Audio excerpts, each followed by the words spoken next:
Are you a Republican? How do you vote? And what do you look for in a leader? I just happen to be a card-carrying member of the moral majority. And I am not a registered Republican because I don't vote straight tickets too often, because not every Republican is conservative. So I would split it up on conservative candidates versus liberal. And so I vote that way. You just showed us your moral majority card.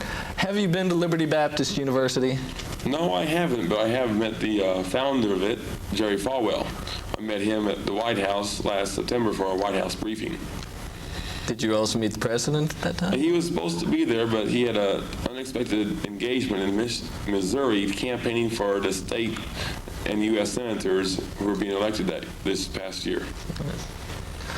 But you met Mr. Falwell there? Yeah, I met a few other dignitaries, Ed Meese, Jesse Helms, Pat Buchanan, Phyllis Schlafly, William Bennett, Don Hodel, a few others, conservatives. Also, no, I forgot. Okay. You've met Jerry Falwell. Have you ever met any of the other evangelists that are widely known on television or otherwise? No, I haven't, but Jed Smock, my associate, has met Jimmy Swaggart, and I've met Bill Bright. He's the founder of the Bill Bright's the founder of the group called Campus Crusade for Christ. They're here on campus. I've met him. I haven't met Jerry Falwell or Oral Roberts or Jim Baker or any of the big ones. Okay, you have met Jerry Falwell, but not the others. Right. Okay. I had a question. Oh boy. How about the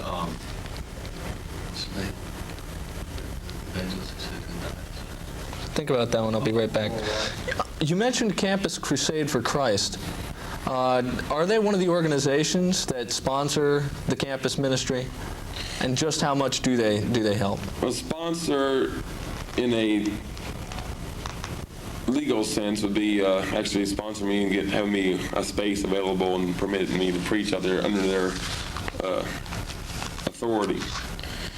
But they never have done that, but I've stayed in some Campus Crusade for Christ people's houses and dormitories and apartments and stuff. And they come out and take me to dinner, ask me over for dinner, and so forth. So they support me in spirit, I guess you could say. I never really have had to rely upon their organization to sponsor me legally.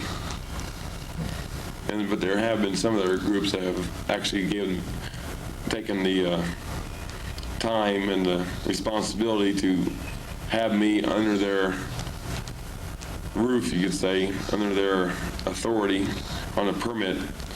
Those would be Maranatha Christian Ministries and the Great Commission. You had any? Okay. Jumping back to the politics. Okay. What about the possibility of evangelists running for president? Yeah, let me run on that.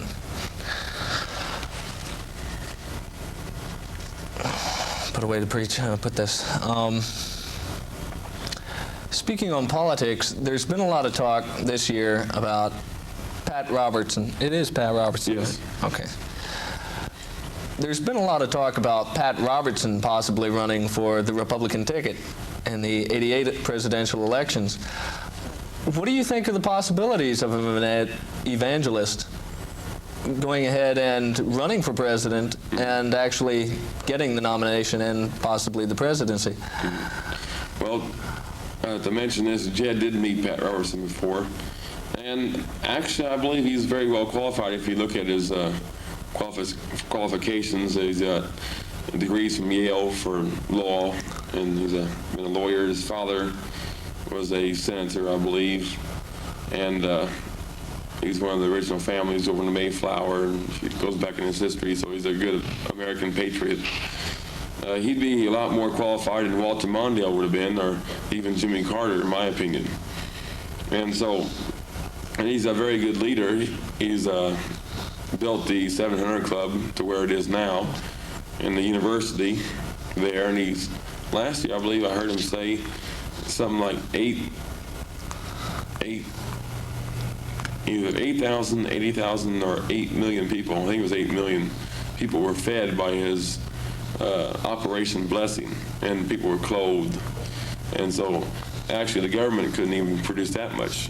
And so actually Pat Robertson said on an interview, I think it was with Phil Donahue, said, I wish the government could do as good as I did last year through Operation Blessing in humanitarian needs. So he's proven himself to be a leader and concerning for the people and even the poor people and so forth. You're an outspoken advocate of both religion and the U.S., the American way of life. In our Constitution, we're having a big problem now about the separation of church and state. Mm-hmm. How do you feel about that? Where should we draw the line? Well, our founding fathers, when they had the 13 colonies during the ratification of the Constitution, 8 of the 13 states had their own state-supported church, Christian church. And the separation of church and state clause was never in any U.S. document. It is not to this day. You will find Thomas Jefferson saying that in a letter to a bunch of Baptists in Danbury, Connecticut in 1802. But in 1805, during his second inaugural address, he recanted on that publicly, and it was left the separation of church and state, or the Constitution, the First Amendment, the way it was intended. Actually, Congress is supposed to have a laissez-faire attitude towards any establishment of a religion, whereas they make no laws regarding it, either pro or con. And so that would wipe out the ACLU's attitude, because they're pretty much anti-religion. So putting things in a hypothetical sense, first, it is Gilles, not Giles. Gilles. Gilles, okay. We can change that also. Putting things in a hypothetical sense, Jim Gilles ran for president, was nominated, and received the presidency. What do you do in that area of church and state? What happens? Good question. First of all, that's not a far-out thing. Many students have actually said, Brother Jim for president, made banners and so forth, even buttons. And so I'm already got some support. And what would happen? Well, you'd find that John Witherspoon was in the Constitutional Convention, and he was a preacher. And he was one of the signers of it and contributed greatly to the Constitution. And so what would happen? Well, I'd still be a Christian. I was still a taxpayer, American citizen, so I have a right to be a president.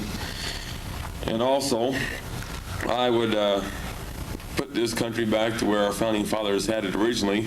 Many states still have their sodomy laws, such as Georgia. Indiana used to have their sodomy law, but they repealed it.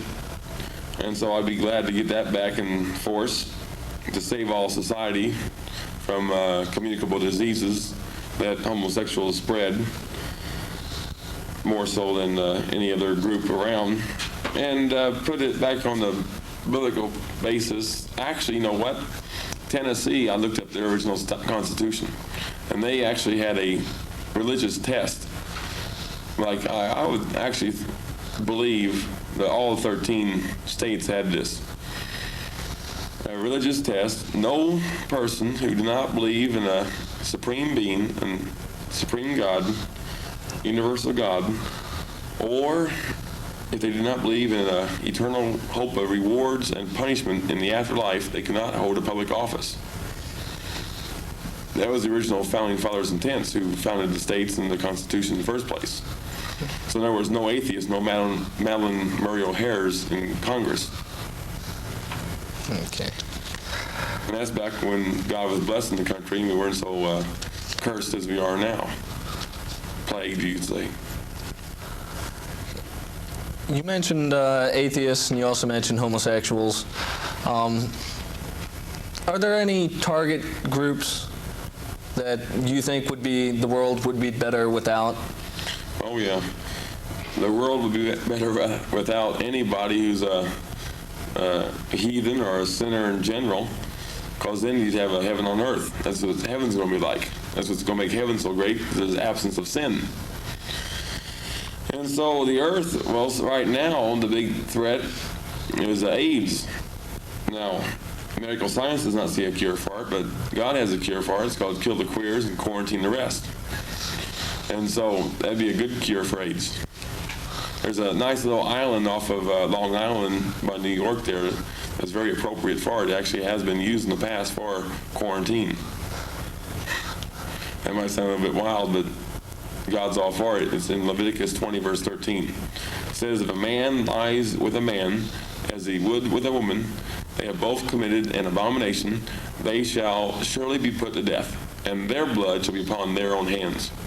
So God won't hold a person accountable if they do this. But God's not against, God is not for vigilantism. God is a Republican. And therefore he does all things by law and order. Lex Rex, law is king, the Bible. God's government would be a theocratic republic. Theocracy be God, government by God, and republic, God's law, which would be the Bible.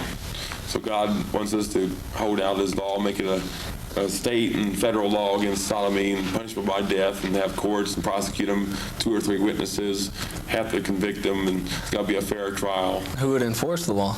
Well, you'd have a homo patrol.